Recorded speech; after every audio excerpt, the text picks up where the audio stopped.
Hey guys, welcome back. The lighting is pretty horrible over here, but we're not going to be over here long. I am making over this wall that you can't see right now, but basically the wall behind my heat press, my Cricut, and my printer. It's bothered me so bad for a while. I literally just had no idea what to do with this wall. There were like spots of emptiness and I just wanted to fix it, but I couldn't think of what to put there. Then I realized I should just do a little photo collage, so that's what we're doing today. And I also have this paper that I've been wanting to try out, and it is supposed to be water resistant and like scratch proof, I think. So it will basically act as if I got the pictures printed like professionally versus if I were to just print them on like photo paper. Those are still like, if you drop water on them, it's still going to make the ink bleed, but these are made through sublimation and a heat press, so hopefully they'll last a little bit longer. And yeah, so let's just go ahead and test out and see how it works. Also, the paper that I got, I'll have it linked in the description, and you can save I think 10% if you use code Samantha on anything on the website. So shout out to ASub for sending me this paper. I'm super excited to try it out. Now let's go ahead and see if we actually like it, if it works, if it looks good. Let's find out. I figured out that I can fit 3 4x6 photos on each page. So I decided to just test out 2 different pages because I don't want to waste a ton if I didn't like the way it looked. So we did 3 on each paper, and I'm just going to save those. And I just picked some pictures of Cookie and some random like my 5-year cake and just some random photos of me and my family and my best friend. And I thought those would make a really cute collage. So normally when I'm doing sublimation, I use HTV Ront's sublimation paper, and it has a 98% transfer rate, and I've found it to be my favorite paper. I think the price is the best for the amount of paper you get, and the transfer is really nice. But I have used ASub's paper. It was the actual first paper I ever used for sublimation, and I do think it's really nice. I think it's a little too thick for my preference. I don't know why. I just don't like how thick it is. It's not really, it doesn't affect anything. The texture on my fingers, I don't like it.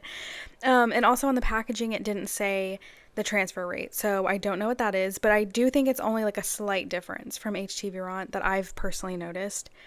And then this is the pet film paper that we're trying out today. So it's supposed to be tear resistant, water resistant, and scratch resistant. So I'm very curious to see. It feels like, just feeling it already, it's very thick. So I'm excited and I have high hopes.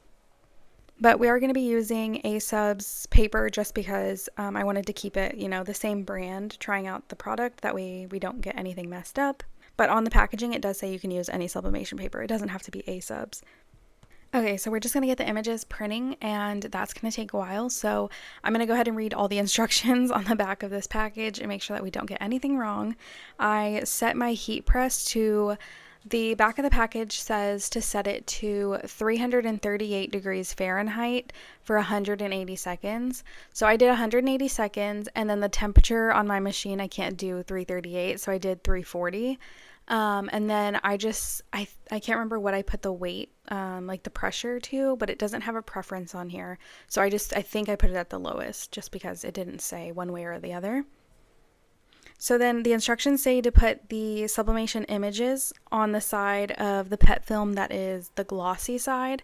Now, both sides are glossy, so it says the more glossy side. It's kind of hard to tell, like you really have to look hard.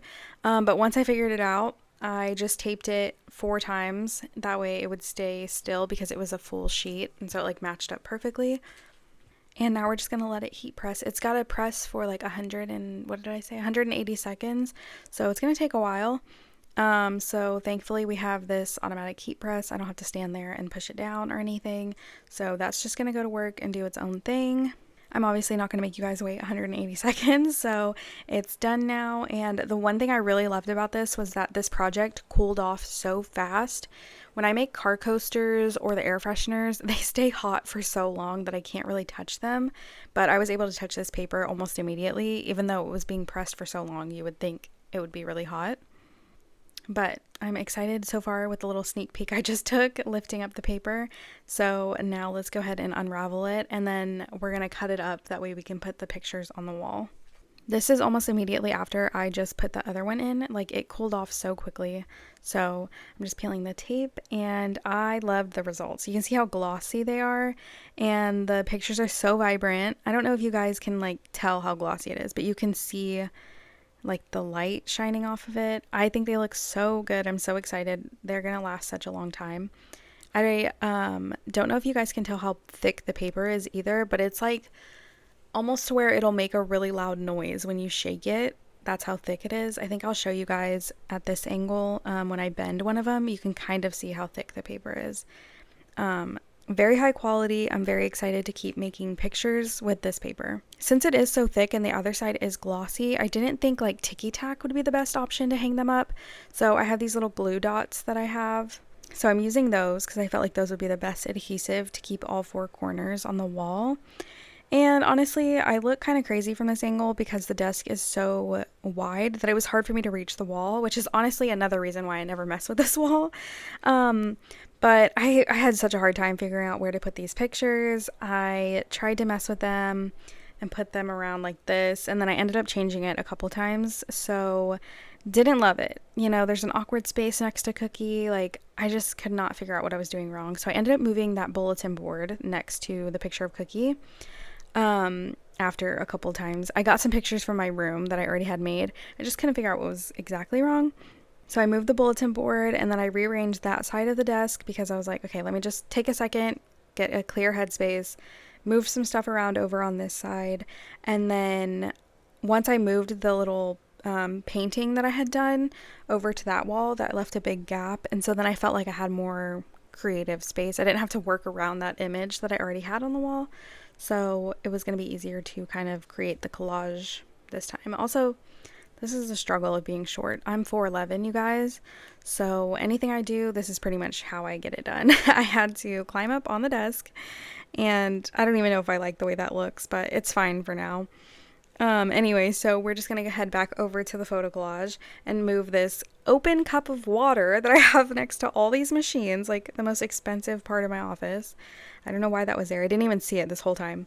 Anyway, so I moved my printer and I got up on the desk so that I could really get into this collage. And I like the way it turned out. I definitely think I needed more horizontal pictures. That was giving me the most difficulty because I couldn't really create some sort of pattern because I only had one. So I ended up just sticking a keychain of Cookie in the middle, and then there was another awkward gap, so I put a pickle keychain also because I love pickles and I love Cookie. So I thought that was the best option. And then I went and found like another picture random of me and my brother that I stuck in that little awkward space. So it's not perfect, but I definitely think it's a like improvement from what it was. And my calendar, there's just so much going on. I have so many random magnets on there that don't need to be there. I just don't know where to put them right now.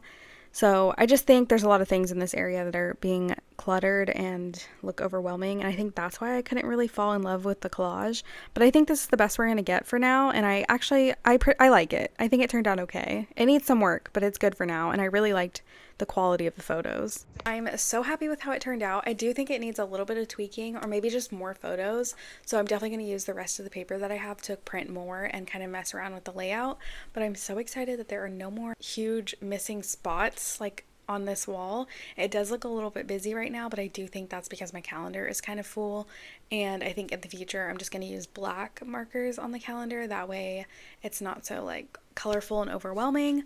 But I'm super excited that now the wall looks complete to me, and it's gonna look really cute in videos behind the scenes and all that. So thank you guys for watching. I hope you enjoyed, and if you're interested in the paper, definitely make sure you check it out in the description.